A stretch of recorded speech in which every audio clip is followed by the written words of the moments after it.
Kalau kamu boleh salah, orang lain tidak boleh salah, harus minta maaf dengan masyarakat. Kemarin di Densu katanya tulisan saya kecil. Nih, sama aja nih. Kecil juga nih. Nggak jelas lagi kabur nih. Tintanya kurang bagus nih. Ah, sama aja nih. Baunya. Dan kita masukin ke lab dan hasilnya positif hidroquinon. Skincare overclaim itu nipu. Aku setuju produk overclaim itu nipu, karena semua produkku nggak ada yang overclaim juga. Jadi kenapa aku harus takut? Tapi ya, nggak seperti ini juga. Aku melihat ini sudah di luar dari unsur edukasi. Aku nggak melihat edukasi lagi di sini. 10% bacain hasil lab doang, 90%-nya bawa masalah personal dan gosip. Dan menurutku ini sudah kemana-mana. Aku sendiri nggak mau menanggapin apapun, aku nggak mau ribut dengan siapapun, makanya aku memilih diam. Dok, kenapa tidak mau debat? Aku sadar bahwa yang aku ajak diskusi di sini adalah emak-emak. Dan lawan emak-emak juga nggak akan mungkin menang. Aku sudah punya pengalaman sebelumnya dengan Mbak KP. Dan aku nggak pengen, sekali lagi, aku tidak pengen punya permasalahan apapun. Semuanya ini dimulai dari kritikku tentang pemeriksaan retinal tidak bisa dengan indikator retinol. Nanti akan kujelasin di belakang. Tapi semakin kesini, semakin dibawa kemana-mana, sampai dibahas sekolahku, sampai dibahas produkku, semua detail. Aku akan jawab semuanya di sini. Bayangkan, aku yang diam saja, itu setiap hari ada VT tentangku. Apalagi setelah video ini. Tapi kalau aku nggak jawab, ini sudah keterlaluan menurutku. Ini sudah merusak nama baik. Ini sudah pembunuhan karakter. Dan ini sudah fitnah di mana-mana. Maka itu aku akan jawab. Setelah video ini, aku yakin dengan karakternya dia akan menjawab 10 VT, mungkin 100 VT, aku nggak tahu. Tapi aku tidak akan menjawab apapun lagi. Aku akan buka secara terang benderang di sini dengan semua fakta yang ada. Kalian yang akan nilai siapa yang benar, siapa yang salah. Video ini juga saya buat untuk penggemar saya, untuk pencinta produk saya, yang menggunakan produk saya, bukan untuk pembenci saya. Dan mari kita kenal siapa Dok Peng sebenarnya. Saya akan jawab dulu dari pertanyaan yang banyak datang, penggiringan opini. Yang pertama, pemeriksaan retinal dan retinol. Menurutku ini perdebatannya sudah selesai. Aku cuma mengkritisi bahwa pemeriksaan retinal itu tidak bisa dengan indikator retinol. That's it, hanya itu saja. Tapi aku menyesal sih sudah mengkritisi hal tersebut karena akhirnya melebar kemana-mana. Padahal beliau sendiri sudah mengakui bahwa pemeriksaan retinal dengan indikator retinol itu invalid. Ada di podcastnya Uya Kuya. Kalau menurut saya sih, kalau yang di SIG, ini kan pemeriksaan parameternya tidak menggunakan retinal. Dia menggunakan retinol. Jadi dia tidak ada retinal. Tidak ada. Jadi tidak bisa dijadikan parameter patokan, juga. Betul. Dan saya sudah katakan hasilnya pasti invalid. Pasti invalid. Cuman saya hanya pengen tahu aja, ini mengandung retinal nggak sih? Gitu. Iya, saya sudah tahu dari awal itu invalid. Jadi menurutku perdebatan ini selesai sampai di sini. Dan ketika kamu bertanya, mana hasil lab kamu? Mana hasil lab kamu pribadi? Untuk apa aku mengeluarkan hasil lab pribadi? Di sini bukan soal siapa yang lebih hebat, siapa yang tidak hebat. Di sini adalah periksanya benar atau tidak. Bukan siapa yang lebih hebat di antara kita berdua. Dan aku tidak punya beban moral untuk membuka hasil lab itu ke masyarakat. Aku memberitahukan kepada Brand Day, silakan kamu sendiri untuk cek ke lab ke China. Setelah dia cek lab ke China, dia menunjukkan hasil labnya ternyata benar ada retinalnya. Dan aku melihat Dok Peng juga melakukan pemeriksaan ke China. Aku tidak punya tanggung jawab moral untuk membuka itu, tapi Dok Peng pasti punya tanggung jawab moral untuk memberikan ke masyarakat. Kenapa? Karena Dok Peng sudah melakukan justifikasi bahwa produk tersebut overclaim. Silakan Dok Peng yang bawa ke masyarakat. Masalah hasilnya retinalnya ada, nggak ada retinalnya sedang, itu bukan urusanku sama sekali. Urusanku adalah, aku cuma mengkritisi bahwa pemeriksaan retinal tidak bisa dengan indikator retinol. That's it. Hanya sampai di sana saja. End of discussion. Yang kedua, permasalahan sekolah. Aku selalu ngomong di podcast manapun, bahwa aku dari orang susah, aku dari orang miskin, aku pengen banget sekolah di UI, tapi aku nggak bisa kuliah di UI, karena keterbatasan biaya. Dan akhirnya aku kuliah di FK Unsri. Aku kuliah di FK Unsri angkatan 2003. Aku menyesalkan banyak orang yang bilang, Dokter Richard bukan dokter. Aduh, zaman sekarang 2024, mudah banget untuk melihat akses. 15 tahun aku sudah berkarya, prestasiku sudah banyak. Masih ada orang bodoh yang tergiring opini, aku bukan dokter. Aku ambil S2, lagi-lagi cita-citaku itu adalah pengen menjadi profesor.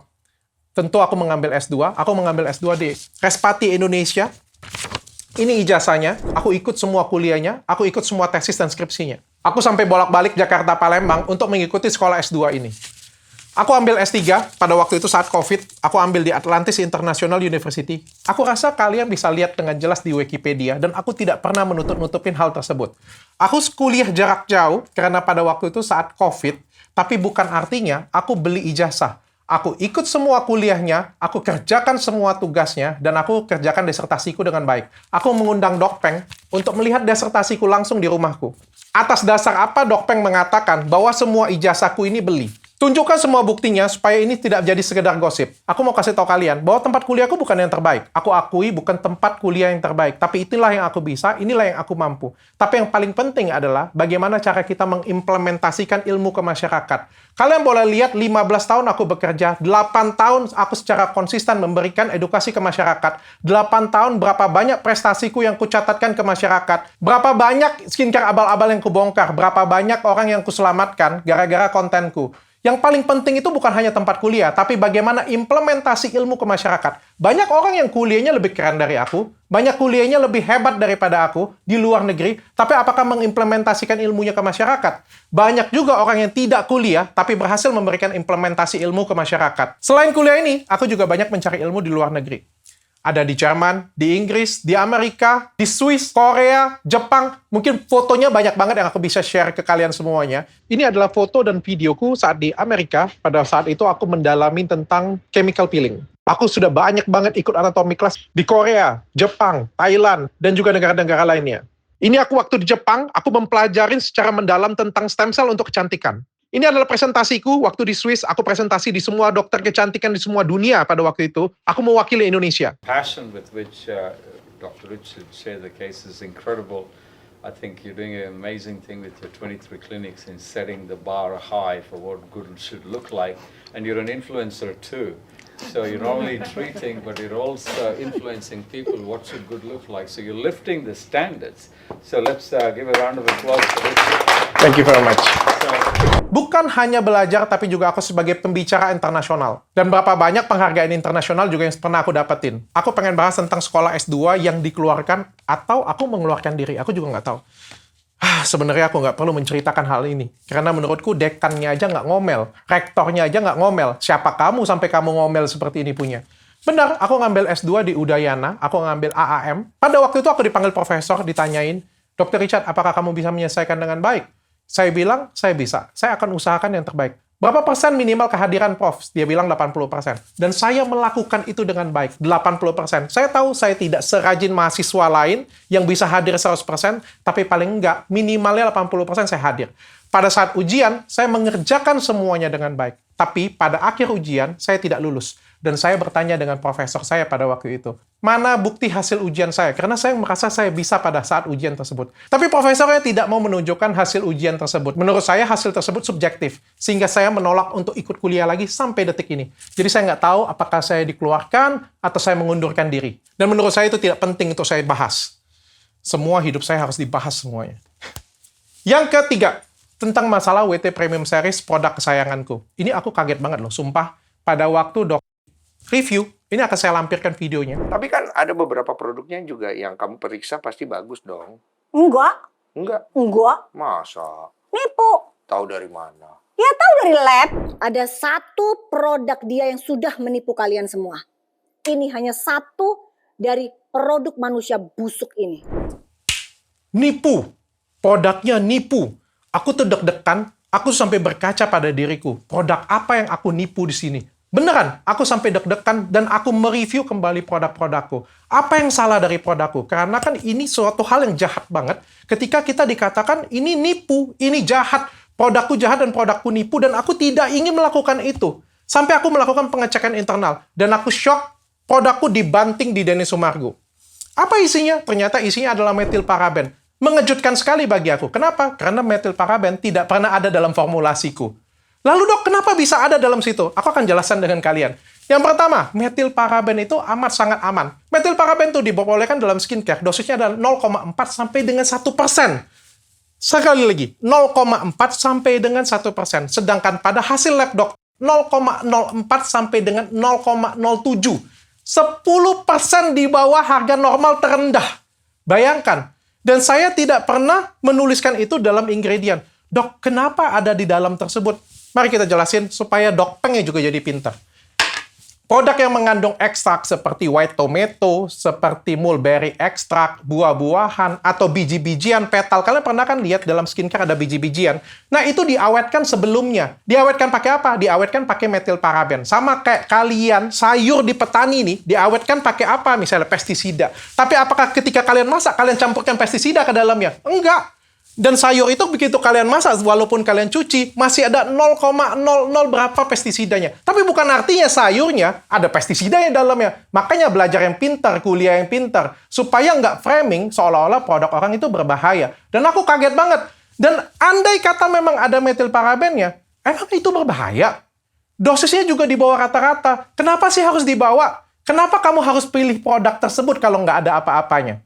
Saya menjadi tanda tanya di sini. Saya melakukan pengecekan lab rutin, bahkan dari 2 tahun yang lalu. Ini adalah hasil pengecekan lab saya, bahwa bebas hidroquinon dan bebas merkuri di dalamnya. Bahkan bebas steroid di dalamnya.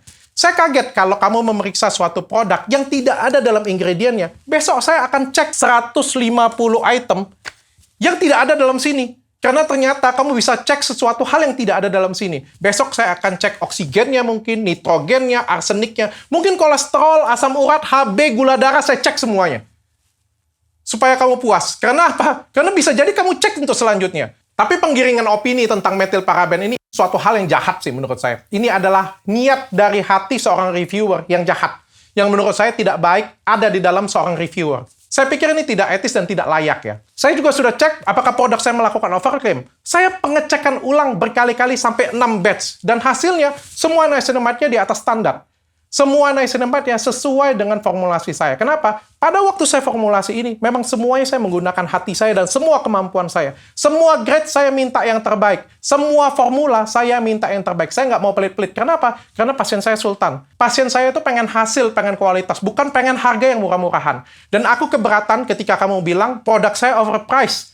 Produk saya kemahalan. Ambil untung kemahalan. Saya tidak perlu membuka berapa harga modal produk saya. Dan saya tidak punya kewajiban untuk itu. Semua orang punya segmen pasarnya masing-masing.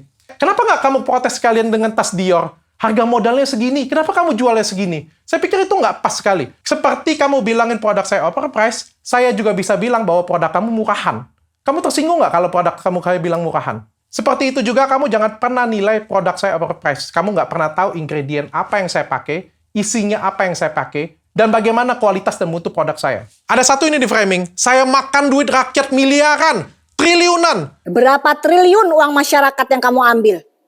Untuk memenuhi kerakusan kamu. Untuk memenuhi kehidupan kamu bersama istri kamu. Gila, aku seolah-olah koruptor ada di sini. Padahal aku semua jualan produkku, halal, BPOM, dan gak ada macam-macam. Ini kayak seolah-olah aku di framing, aku koruptor besar di masyarakat. Apa kalau misalnya aku jualan, punya klinik besar, punya pasien banyak, itu juga suatu dosa di Indonesia? Apa ketika orang menghargai skillku, menghargai bakatku, dan semua produkku, itu adalah suatu dosa dan korupsi di Indonesia? Yang selanjutnya, produk saya, Gadeskin Plus. Ini produk yang saya buat juga dengan hati, dengan semua jurnal yang saya baca, hampir setiap malam saya meneliti suatu kandungan ingredient apa, ketemu dengan ingredient apa yang memberikan hasil yang bagus. Setiap hari saya baca jurnal untuk buat satu produk ini. Dan hasilnya saya akan bacakan dengan kalian. Ini hasilnya niacinamide-nya semuanya memadai. Jadi semua produk saya tidak ada yang overclaim. Saya berkaca setiap malam. Produk saya yang mana yang kamu buat itu salah. Produk saya yang mana kamu buat itu scam. Saya tidak anti kritik. Ketika kamu bilang ada produk saya salah, saya dengan senang hati dan hati terbuka untuk belajar dan memperbaiki diri. Kalau memang saya ada yang salah, saya akan perbaikin dan saya tidak akan sungkan untuk minta maaf. Tapi jangan dibuat produk saya yang benar, kamu buat seolah-olah salah untuk kepentingan kamu pribadi. Selanjutnya, tentang etiket biru. Ini adalah cerita lama dan masalah ini sudah dibawa oleh Helwa sebelumnya. Jadi ini masalah yang lama sekali. Produk etiket biru itu apa, Dok? Bukan hidroquinon, tapi itu adalah Nike Acne. Dan aku sudah menjelaskan, dan dari dulu juga sudah dijelaskan, dan biasa saja menurut saya. Cuma hari ini kan giringan opini luar biasa. Seperti yang kamu ketahui, Athena itu terkenal banget untuk nyembuhin jerawat. Terkenal banget. Banyak pasien yang nggak sembuh kemana-mana, berobat di Athena sembuh. Kenapa? Karena memang level kedokteran untuk menyembuhkan jerawat itu diperlukan kombinasi antibiotik. Dan pada waktu itu saya memang menjualnya di Shopee saya. That's it, sampai di sana. Dan ini berita lama, berita jadul, dibawa-bawa cuma untuk memframing sesuatu. Ini yang paling fatal, hidroquinon. Selama saya hidup, saya selalu memerangi hidroquinon. 8 tahun saya konsisten memerangi hidroquinon. Mbaknya ada di mana, saya tanya. Berapa banyak produk yang saya buka, dan berapa banyak orang yang saya selamatkan tentang produk abal-abal yang menggunakan merkuri dan hidroquinon. Dan hari ini, saya diuji dengan suatu lab yang nggak ada hasil labnya, nggak ada apa-apanya, tapi ada labnya yang mengatakan saya menggunakan hidroquinon. Tapi beruntungnya, saya punya video untuk menjawab hal tersebut. Ini adalah videonya. Tapi dia berkali-kali juga nawarin ke timku. Ya, Dia berkali-kali nawarin ke timku juga untuk menggunakan hidroquinone juga. Ya. Tapi aku nggak mau. Tapi aku nggak mau. Sampai akhirnya ada sempat satu kali dia kirim untuk serum. Dia menawarkan untuk serum menggunakan. Dan begitu sampai juga aku tolak. Sampai aku balikin, aku rela kayak hilang jumlah berapa ya. Sampai aku nggak mau. Aku bilang aku nggak mau. Jangan pernah terjadi di perusahaan aku seperti ini punya. Karena itu jadi kayak pegangan kan.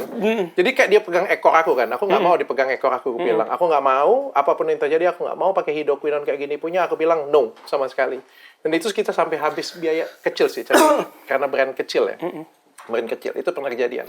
Pada video tersebut sudah jelas ya. Bahwa saya pernah berusaha disusupin hidroquinone. Tapi karena perusahaan saya selalu pengecekan rutin. Dan itu sangat ketat. Maka ketahuan sebelum dikirim ke pasien. Pada waktu itu aku marah banget.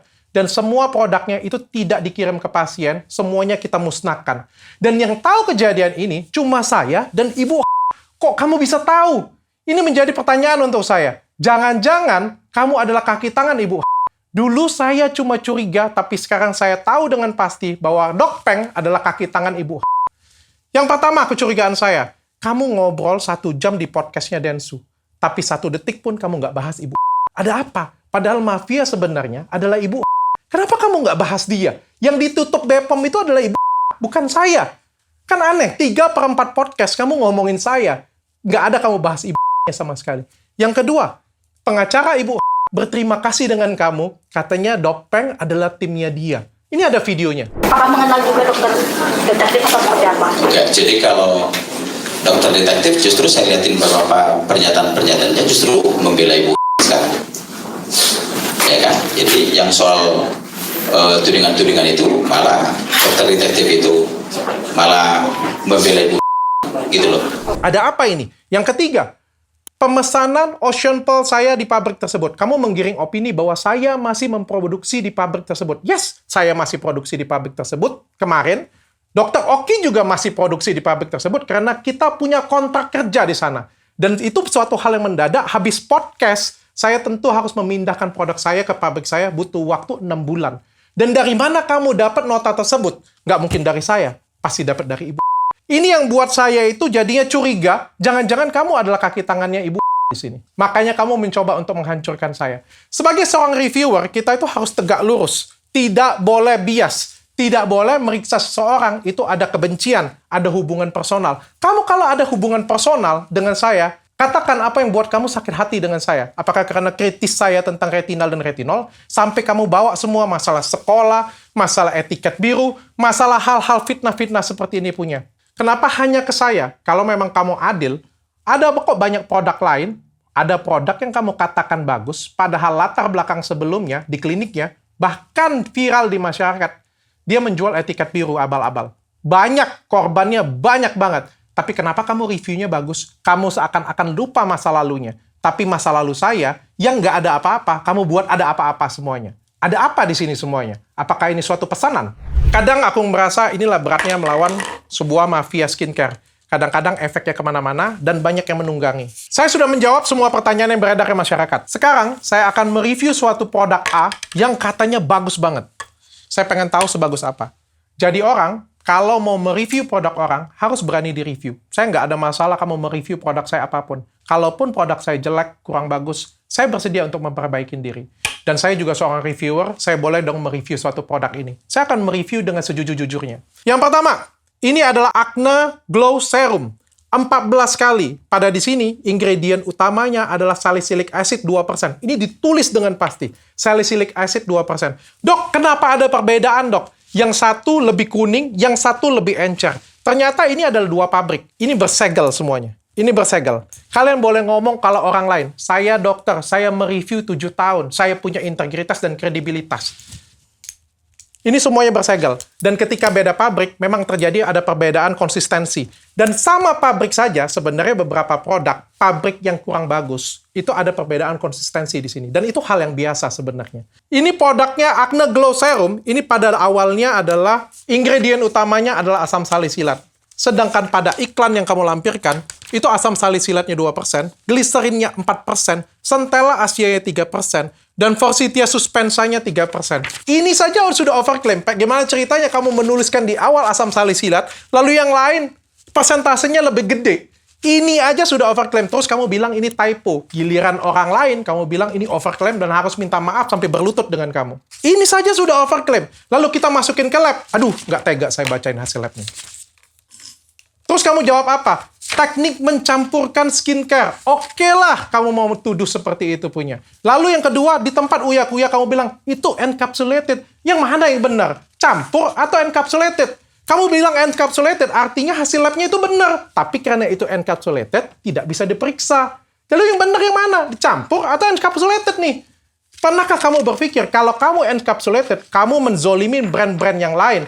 Brand A, brand O, brand yang lain-lain. Bisa jadi mereka juga encapsulated loh semuanya. Dan apa yang kamu lakukan itu adalah penzoliman terhadap brand. Lalu habis itu kamu buat video lagi, kamu bilang itu typo semuanya. Jadi kalau kamu boleh salah, orang lain tidak boleh salah, harus minta maaf dengan masyarakat. Kemarin di Densu katanya tulisan saya kecil. Nih, sama aja nih. Kecil juga nih. Nggak jelas lagi kabur nih. Tintanya kurang nih. Tintanya kurang bagus nih. Ah, sama aja nih. Janganlah, jangan dilempar. Jangan memberikan contoh yang tidak baik ya. Brand ini saya nyatakan overclaim. Yang kedua, ini apa ini? Kapsul seperti ini punya. Ini kapsul apa ini? Kapsul seperti ini punya kaedahnya ada di mana ini? Kamu jangan bilang kirim orang ke klinik kamu. Kamu mereview boleh, di-review nggak boleh. Jangan egois lah. Mak-mak yang egois seperti itu. Salah ya. Yang ketiga, ini produk Acne. Ini dia jual dua-duanya, tapi beda pabrik ya. Pada Acne yang ini, serum Acne yang ini kenapa NA-nya sama dengan NA serum Gold yang ini? NA-nya sama percis. Siapa yang salah? Pabrik yang salah atau mbaknya yang salah? Atau Bepom yang salah? Tapi saya yakin sih, kalau dia pasti nyalahin pabrik sih. Kalau orang lain disalahin ownernya. Kalian bisa lihat sendiri, nomor NA-nya sama. Dan ini adalah suatu pelanggaran di Bepom. Yang ketiga, ini juga ada etikat biru. Walaupun saya dapatkan dengan versi konsultasi. Saya akan buka suatu etikat biru NC1.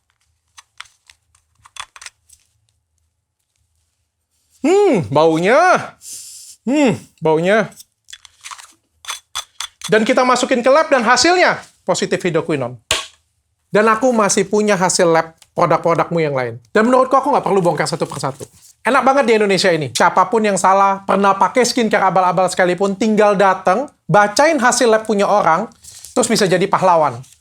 Mau dia dulu pernah pakai etiket biru abal-abal, jualan pakai skincare abal-abal, pakai merkuri abal-abal, nggak jadi masalah, tinggal keluar, periksain hasil lab orang, bacain, bisa jadi pahlawan. Seenak itu di Indonesia, tanpa perlu integritas. Dan aku kasih tau kalian ya, ngeceknya paling enak. Siapa sih manusia yang nggak pernah buat kesalahan di dunia ini? Siapa brand yang nggak punya kesalahan satu titik pun? Bahkan kalau punyaku dicari-cari pun, bisa ketemu satu. Dan enak banget kalau nge-reviewnya, cukup satu brand, pitching, terus ambil kesalahannya, terus dibawain dan viral.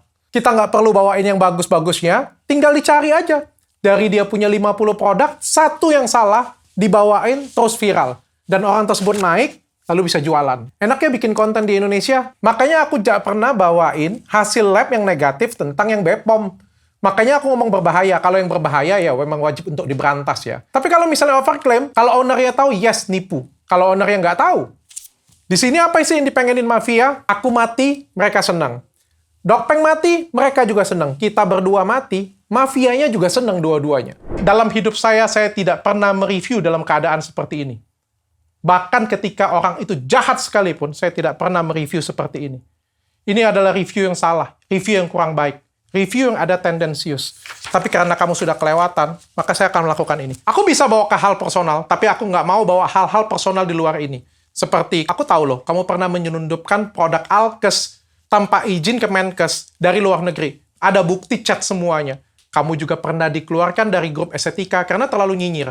Atau juga, saya bisa bawa hal-hal kenapa kamu bercerai dengan suami kamu. Kesalahan apa yang kamu buat sampai kamu diceraikan oleh suami kamu. Tapi saya nggak mau bawa hal personal seperti itu. Apa hubungannya dengan produk kamu? Apa hubungannya dengan retinol dan retinal? Dan apa hubungannya dengan produk saya? Nggak ada. Maka itu saya nggak mau meladeni hal-hal personal seperti ini punya. Tapi jangan pancing saya, karena saya juga tahu semuanya. Apa jadinya seorang dokter berdebat dengan cara tidak ilmiah seperti ini punya? Aku sudah dipojokkan sampai di ujung jalan, dirugikan, di-framing nama baik aku, bahkan aku dibuat seolah-olah mafia. Padahal di sini siapa kaki tangannya Ibu? Aku lucu ketika kita memerangi mafia yang sebenarnya, sepertinya dokter tersebut memerangi saya. Ada apa? Ada agenda apa di sini semuanya? Aku pengen kasih tahu kalian, dia merasa pabrik mafia tersebut itu dibongkar oleh dia. Nggak ada. Kalian cari VT sebelum pabrik tersebut ditutup. Mana ada disebut Ibu? Yang menyebut Ibu itu adalah di podcast saya. Yang melaporkan ke BPOM adalah saya. Sejak kapan dia bisa klaim bahwa pabrik Ibu ditutup karena dia? Saya yang buat di BPOM, yang di Berita Nasional juga podcast saya, bukan dia. Jadi itu overclaim, bukan berita seperti itu. Terakhir, saya mengajak kalian masyarakat untuk semuanya waras dan terbuka semuanya. Saya nggak pengen 2024 ada perkelahian seperti ini punya, dan menurut saya ini sangat tidak penting. Saya tahu permasalahan ini ditunggangin oleh banyak orang. Banyak mafia yang menunggangi permasalahan ini. Dan saya tahu, makanya saya memilih untuk diam. Tapi beliau berkicau terus setiap hari, mengata-ngatain saya, menjelek-jelekkan saya, termakan framing tersebut. Kamu dikirim buzzer, saya juga dikirim buzzer. Saya nggak pernah menuduh buzzer itu dari kamu. Buzzer itu bisa jadi mafia di luar sana yang mengadu domba kita. Tapi masalahnya, saya tidak teradu domba. Kamu teradu domba atau tidak? Antara dua yang terjadi. Yang pertama, mafia mengadu domba kita, atau mafia ada di belakang kamu sebenarnya.